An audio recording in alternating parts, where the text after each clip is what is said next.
बिल्लाहि मिनश्शैतानिर्रजीम बिस्मिल्लाहिर्रहमानिर्रहीम।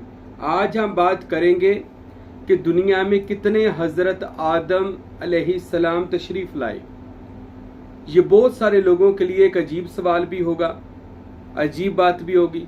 तो ये अजीब और हैरान कुन बात नहीं है। हज़रत आदम अलैहिस्सलाम के जिस आदम को हम जानते हैं, कुरान में जिस आदम का जिक्र आया है और जिस आदम को हम जानते हैं, वो हज़रत आदम अलैहिस्सलाम तो अब दुनिया में तशरीफ़ लाए हैं।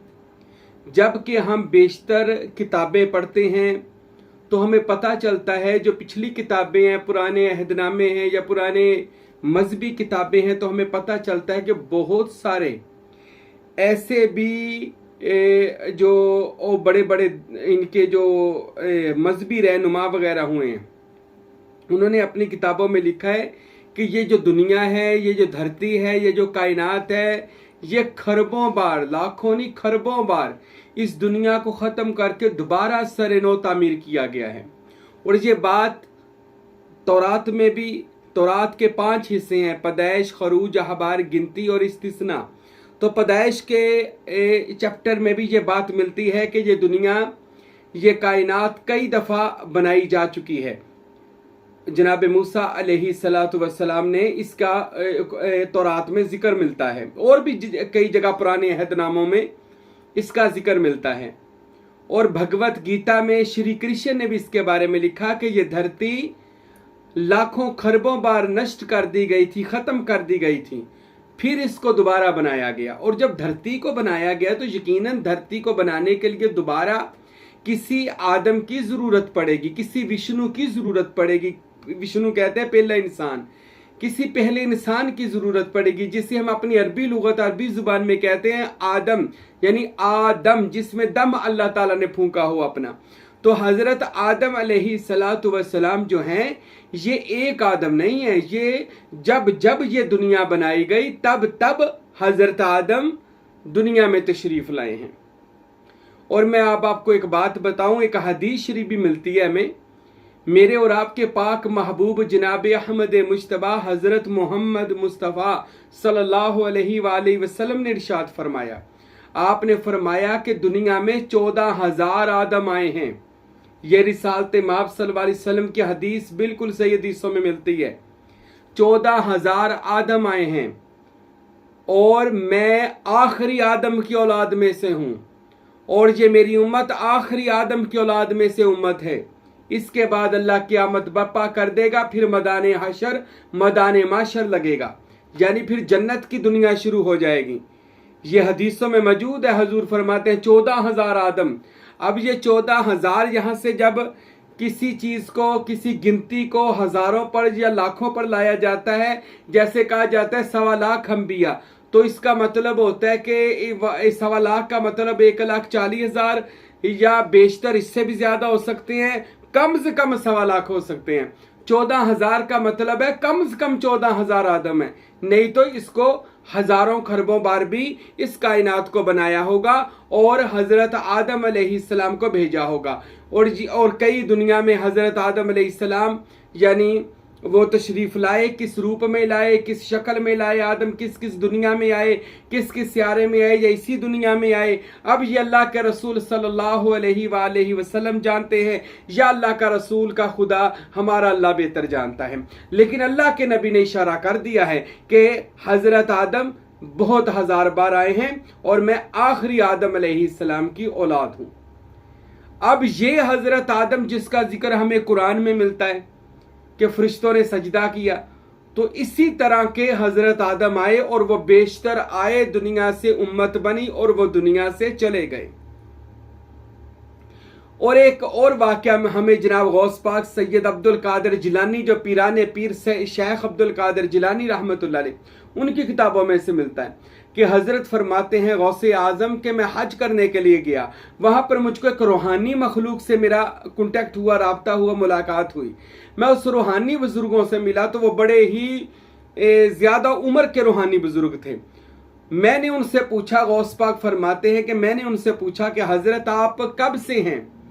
यकीनन आपने जितनी आपकी मुझे उम्र लग रही है या पुराने लग रहा है, आपने यकीनन हजरत आदम अलैहिस्सलाम का ज़माना भी देखा होगा।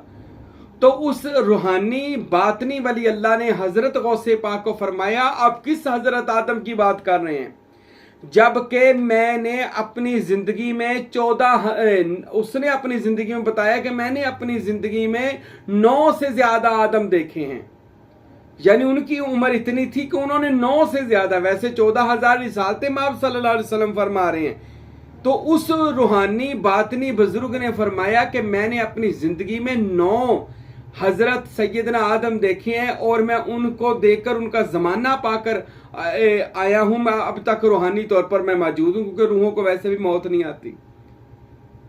तो हजरत आदम जो हैं, ये हमारे जो हजरत आदम हैं, हम इनकी औलाद में से हैं और ये आखिरी हजरत आदम अलैहिस्सलाम है। इसके बाद अल्लाह क़यामत बर्पा फरमा देगा। लेकिन हम बात करते हैं आखिर पर हजरत सखी सुल्तानुल आरफीन सुल्तान बाहू रहमतुल्लाह अलैह। आपने एक बड़ी खूबसूरत बात फरमाई। आप फरमाते हैं कि जो बंदा अल्लाह ताला के इसम में अल्लाह ज़ात का नाम का तसव्वुर करता है और जब वो तसव्वुर करता है तो उस नाम की कुव्वतें बंदे में आ जाती हैं। इतना जब वो तसव्वुर करता है कि आस्ता आस्ता उसका जिस्म खुदा के इसम में चला जाता है। फिर बंदे को उठाकर वापस उसी इसम, जहां से इसम चला था, वहां पर ले जाया जाता है। यानी इसम तो अजली अबदी अल्लाह का इसम है, कदीम है, उसको मौत नहीं है, उसके नाम को मौत नहीं है। जबकि इंसान हादिस है, इसको मौत है, खत्म हो जाने वाला है। लेकिन इंसान जब अपना जो है जिस्म इसको इसम में फना करता है, हजरत सुल्तान बाहू फरमाते हैं कि उसको फिर हर जहान में ले जाया जाता है इसम ज़ात की बरकत से। फिर जब से इसम था तब तक उसको ले जाया जाता है। यानी वो पिछले आदमों का जमाना भी देखता है, उसके लिए कायनातें मुसख्खर कर दी जाती हैं। हजरत सुल्तान बाहू फरमाते हैं जो बंदा अल्लाह के इसम का इतना तसव्वुर करे कि उसका जिस्म खुदा के इसमें बामुसम्मा में फना होकर बका हासिल कर जाए। हजरत सुल्तान बाहू रहमतुल्लाह अलैह इरशाद फरमाते हैं, कुर्बान जाएं, हजरत सुल्तान बाहू ने वो राज खोल दिए जो आज तक पोशीदा थे।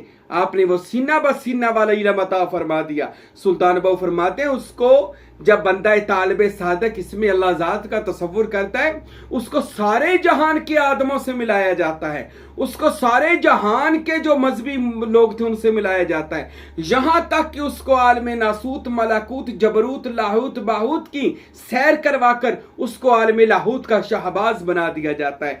फिर जब अल्लाह ने कुन फरमाया, हजरत सुल्तान बाहू फरमाते हैं उसको उस वक़्त का मुशाहदा करवाया जाता है, क्योंकि वो अल्लाह की जात में फना हो चुका है और अपनी हस्ती को बिल्कुल दरमियान से निकाल चुका है। हजरत सुल्तान बादशाह फरमाते हैं फिर उसको कुन फयकून का वो जो जलवा था, जब अल्लाह ने अभी इरादे कर रहा था कायनात बनाने के, फिर उसको वो जलवे भी दिखाए जाते हैं। सुल्तान बाहू तो अपनी सी हरफी में तो फरमाते हैं कि कुन फयकून जदों फरमाया 80वीं कोले हासे हूं। सुल्तान साहब फरमाते हम को पास खड़े थे, कोल ही थे अल्लाह ताला के, जब अल्लाह कुन फयकून कह रहा था। यानी कोल का मतलब नजदीक का मतलब मैं अल्लाह के कुर्ब में था, यानी ये कतरा उस समंदर में था। अल्लाहु अकबर। तो मेरे भाइयों, ये हम हजरत आदम अलैहिस्सलाम की औलाद, आखिरी आदम की औलाद है। इसके बाद क़यामत बर्पा हो जाएगी। अगर आप पिछली जिंदगियों में जाना चाहते हैं, बाकी आलमों की सैर करना चाहते हैं, जहानों में जाना चाहते हैं, ये नुक्ता हमें सखी सुल्तान बाहू ने अता फरमा दिया। हजरत फकीर नूर मोहम्मद सरवरी कादरी ने अपनी किताब इरफान में इरशाद फरमा दिया। उसके अंदर तफसीलन नुक्ते मौजूद हैं, हम कैसे इसमें बामुसम्मा हो सकते हैं और फिर सारे जहानों के जिसको चाहे उसको मिल सकते हैं। बल्कि दावत के तरीके बताए, दमनोश के तरीके बताए, दावतुल कबूर के तरीके बताए। आप जिस हस्ती का इरादा करेंगे और उसके लिए एक खास अमल सुल्तान बाहू रहमतुल्लाह अलैह ने अपनी किताबों में लिखा है, नूरुल हुदा शरीफ में, दीगर किताबों में लिखा है। आप उस हस्ती से मिल सकते हैं रूहानी और बातनी तौर पर, चाहे वो हस्ती खरबों साल पहले दुनिया से चली गई हो। आप इल्मे तकसीर यानी दावतुल कबूर एक ऐसा इल्म है, नॉलेज है, हजरत सुल्तान वो फरमाते हैं उसके जरिए से आप अंबिया औलिया जितने भी नेक सालेहीन बंदे हैं आप उनके बातन से मुलाकात आज भी कर सकते हैं। हजरत आदम से भी मिल सकते हैं, वो मुशाहदा भी कर सकते हैं जब आदम को सजदा किया गया था। यानी माजी, हाल, मुस्तकबिल ये फकीर के अख्तियार में दे दिया जाता है। और फकीर भी वो हो जो इसमें अल्लाह ज़ात का बामुसम्मा बना हो, यानी अल्लाह के इसम के तसव्वुर कर करके वो अल्लाह ताला की महवियत में गया हो। तो अल्लाह ताला ऐसे बंदे, ऐसे तालिबे सादक, ऐसे सच्चे लोगों में अल्लाह हम सब को शामिल फरमाए और हम सब को ऐसा ही इल्म मारिफत अता फरमाए। वमा अलैना इल्लल बलागुल मुबीन।